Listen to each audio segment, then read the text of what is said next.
Welcome to our deep dive. Today, we're going to be looking at the brand new Lynk Co. O2 electric car. Oh, yeah. You sent over a whole bunch of articles and blog posts about it. Yep. And we're going to break down exactly what makes this EV so intriguing. Yeah, it's really creating quite a stir, and I think a lot of that is because it's designed to be shared. Okay. It's not just about owning a car anymore, it's about how we can rethink how we access mobility. Okay, so before we get ahead of ourselves, Yeah. let's start with the company itself, Lynk Co. This isn't your typical car manufacturer, right? Not quite. It's a joint venture between the Chinese giant, Geely, Right. and the Swedish car maker, Volvo. Mm-hmm. And they've been operating in Europe for a little while now. Yep. And they've kind of got this reputation for unique design, really focusing on what customers want. Yeah. And what's interesting is this O2 is their first fully electric model in Europe. Wow. Okay, and from what I'm seeing in these articles, the O2 is really turning heads with its style. Yeah. They're calling it a crossover coupe, which, for those unfamiliar with car lingo, is basically a blend of a sporty coupe and a practical SUV. Exactly. Seems like every car company is jumping on that trend these days. Yeah, it's a popular segment, that's for sure. Yeah. And, Lynk Co., they're definitely making a statement with the O2's bold design. Absolutely. I mean, that integrated rear spoiler with the taillights, that's a really striking feature. Yeah. And the minimalist grille, it really kind of speaks to the car's electric nature. Yeah. Clearly, they are prioritizing aerodynamics, which is super crucial for maximizing range in an EV. And I have to ask about this hey honk feature. Oh, yeah. Instead of a traditional horn, they've got these customizable sounds for friendlier interactions when you're on the road. Right. It makes you wonder, have we been honking wrong all these years? Well, it is kind of a quirky touch. I think it highlights their personality, wouldn't you say? Yeah. But, it kind of suggests maybe a shift in thinking about how cars interact with their environment. Yeah. Maybe even promoting a less aggressive driving culture. Yeah. Interesting. Speaking of personality, the interior seems just as distinctive. Yeah, it's very cool. It's described as this minimalist, high-tech haven with recycled materials. Sustainability is clearly important to them. Yeah. But they've also just packed it with tech. Yeah. A large infotainment screen, digital instrument cluster.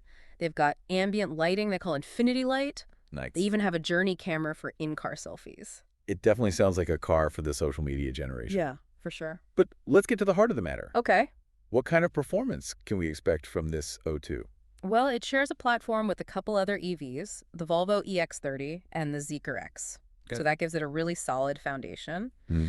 We're looking at a 66 kilowatt-hour battery, Okay. 268 horsepower motor driving the rear wheels, Okay. and an estimated range of about 277 miles. Mm-hmm. And you can't forget the 30-minute fast charging capability. Okay. Those are respectable specs. Yeah, But how does that range stack up against its competitors? right.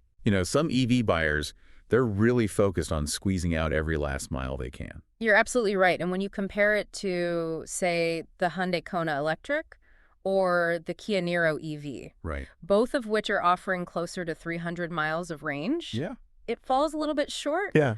But it's important to remember that most people aren't driving 300 miles every day. Right. So for your daily commute and just running errands, 277 is probably going to be more than enough. So it's a question of priorities then. Right. Like ultimate range versus other factors. Exactly. And it seems like Lynk Co. is really banking on their car-sharing model as like a major differentiator. Totally. I'm actually really curious to hear more about that. Yeah. Because it seems like they're going beyond the typical car subscription services that we're seeing pop up everywhere. Absolutely. They've been kind of experimenting with this concept a little bit with their O1 model. Okay. But they've taken it to a whole new level with the O2. Mm-hmm. They have this dedicated app that's supposed to streamline the whole process. And they even have a physical sharing strap inside the car. A sharing strap? Yeah. What in the world is that? It's like a built-in shortcut, so you pull the strap, Okay. and it automatically launches the sharing app on your phone. Oh, wow. Just makes it super easy to give someone else access. Okay, that's pretty slick. Yeah.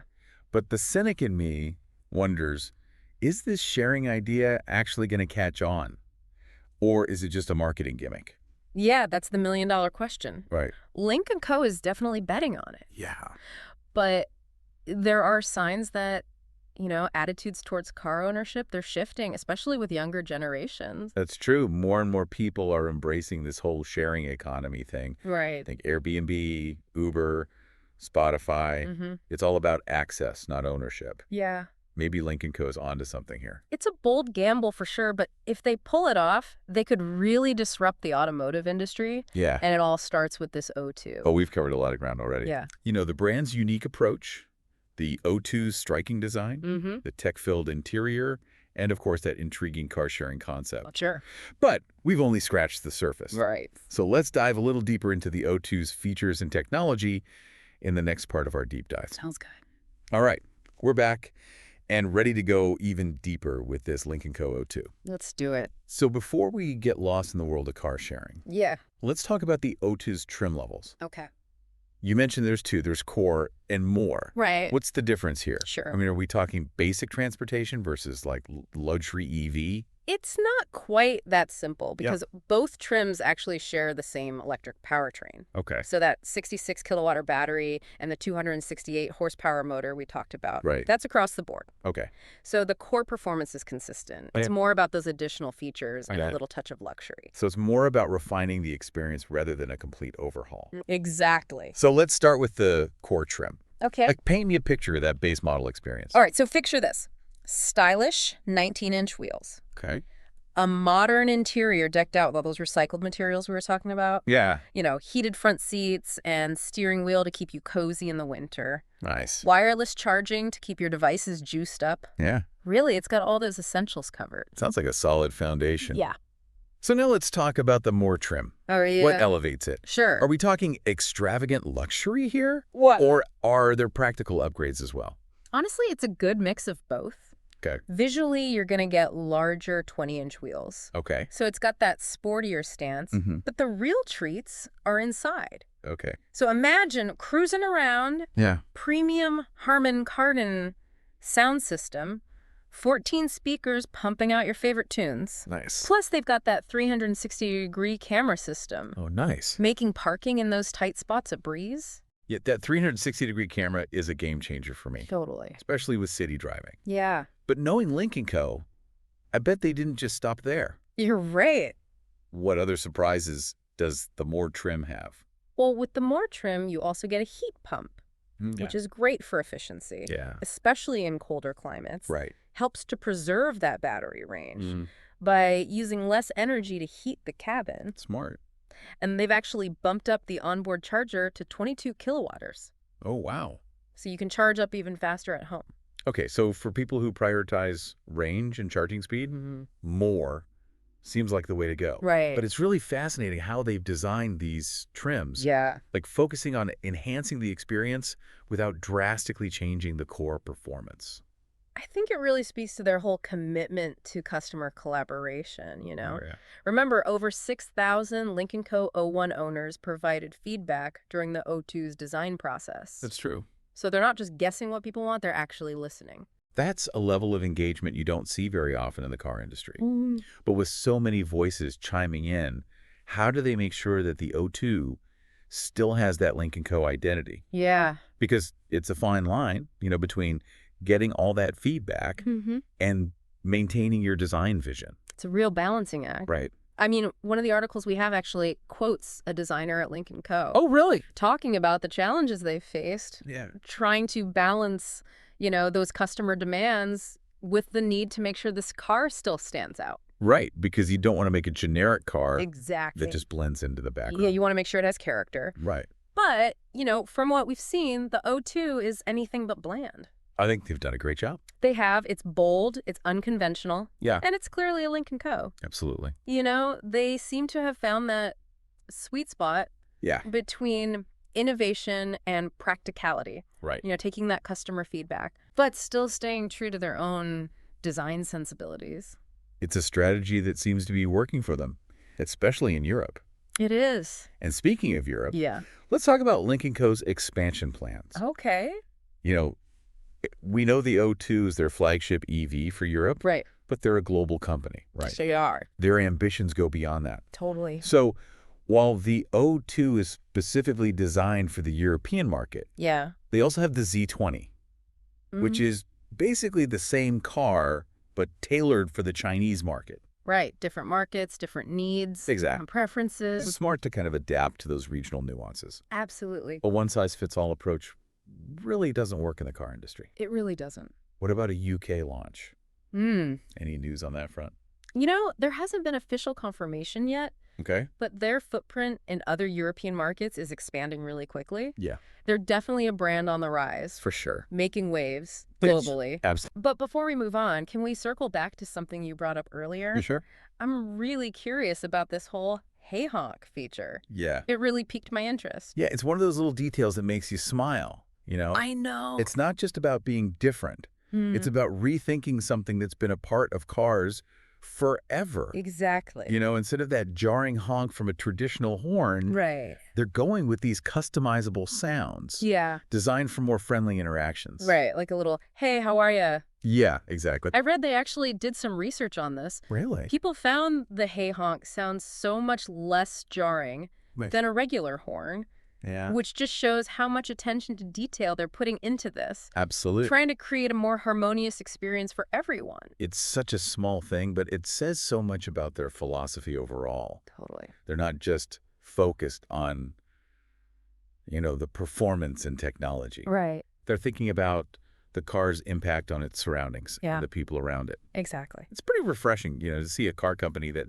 doesn't take itself too seriously. Definitely. But I think underneath that playfulness, Mm-hmm. there's a real commitment to sustainability, innovation, Yeah, and challenging those old conventions. for sure. Absolutely. And speaking of sustainability, Yeah. we've talked about the recycled materials they're using in the interior, Mm-hmm. but I have a feeling they've gone above and beyond in other areas as well. You are absolutely right. So tell me more. Well, their factories are powered by 100% renewable energy, Wow. which is huge in terms of lowering their carbon footprint. Absolutely. And they're even using blockchain technology Oh, to wow. make sure their supply chains are transparent and traceable, Okay. especially when it comes to things like sourcing those battery materials. That kind of transparency is impressive. It really is. Shows they're serious about ethical sourcing and responsible manufacturing. Cool. And it doesn't stop there. Yeah. They're also offering lifetime battery support to their customers. Yeah, which includes repair, refurbishment, Wow. replacement, and even recycling. So they're thinking about the whole life cycle of the battery. Exactly, from production all the way to end of life. That's a big selling point for people who are concerned about the environmental impact of EV batteries. Huge. So it's clear that Lynk Co is really taking this holistic approach to sustainability, Right. thinking about the long-term implications of every decision they make. I think it's a smart strategy Yeah. because it aligns with how consumer demand is changing. Right? People are becoming more and more conscious of the choices they're making, Absolutely. and they want to support companies that share their values. Yeah. Lynk Sure. Co seems to understand that. Yeah, they're setting a high bar for the industry. They really are. But we've thrown a lot of information at our listeners today. We have. So in the final part of our deep dive, let's bring it all together and figure out what it all means for them. Sounds good. The potential buyer, the curious driver, the person looking for a different kind of car experience. Okay, so we've gone through it all with this Lynk Co O2. The design, the tech, its performance, and that whole car sharing idea. We really have. But now I think it's time to answer the big question. So what? What does all this mean for you, the listener? Well, I think the really interesting thing here is how Lynk Co is challenging that idea of actually owning a car. Yeah. They're not just selling you a vehicle. It's Yeah. like a whole new way to think about getting around, Yeah. Especially in a world that's changing so fast. And we've talked about this whole rise of the sharing economy. All right. Like companies like Airbnb and Spotify, they've really changed how we use everything, from places to stay to how we listen to music. Exactly. So is Lynk Co trying to do the same thing but with cars? I think so. I mean, Right. think about it. The O2, it's designed with sharing in mind from the start, Yeah. even down to that sharing strap thing, which easily connects to their app. Yeah. It's like they're making it so easy to share the cost of owning a car. Right. And maybe you even lower your carbon footprint, right? Yeah. By sharing a car instead of everyone having to own their own. Right. And you might even connect with some other drivers in your area. It's an interesting thought, especially for people in cities. Yeah. Owning a car, there could be such a pain. Big time. And it's expensive, too. Oh, yeah. It's almost like you could subscribe to a car the way you subscribe to something like Netflix. Right. Like, use it when you need it, Exactly. and when you don't, someone else can. It just makes so much sense, especially with more and more people moving to cities Yeah. and wanting like more sustainable and flexible lifestyles. Sure. And I think people are looking for those alternatives to the traditional way of owning a car. Yeah. And Lynk Co, they're offering a solution that's, it's innovative, but it's also practical. But let's not forget about all the tech packed into the O2 either. Oh, yeah, tons of it. We've talked about the driver assistance systems, Right. the infotainment system, that whole focus on connectivity. It's definitely a car designed for our digital world. It really is. It's not just about getting from point A to point B anymore. Right. It's about that connected, engaging experience along the way. And with the over-the-air updates, Right. the car keeps getting better over time. Yeah. It's like a smartphone on wheels, always getting smarter. I like that. A smartphone on wheels. Yeah, I mean, it shows they're not just a car company, they're Yeah. a tech company. Pushing the boundaries Absolutely. of what's possible in a car these days. Exactly. They're not afraid to experiment and try new things. To challenge how things have always been done. And to make something truly unique. Yeah. And I think that's a reminder that the car industry is changing. It is big time. The old ways, they don't really apply anymore. Nope. And I think companies like Lynk Co are really leading the way. I agree. They've got a fresh perspective. And a bold vision for the future. And as we finish up our deep dive into this Lynk Co O2, the question is, does their vision, does it resonate with you? Does their whole approach to, car ownership and sharing intrigue you? Are you excited about their commitment to technology and sustainability? And challenging how things have always been done. Yeah, only you can answer those questions. We've given you the information, the insights, all those different perspectives. Now it's up to you to decide Right. if the Lynk Co. O2 is just another electric car Right? or a glimpse into a future where how we get around is totally redefined. Thanks for joining us on this deep dive.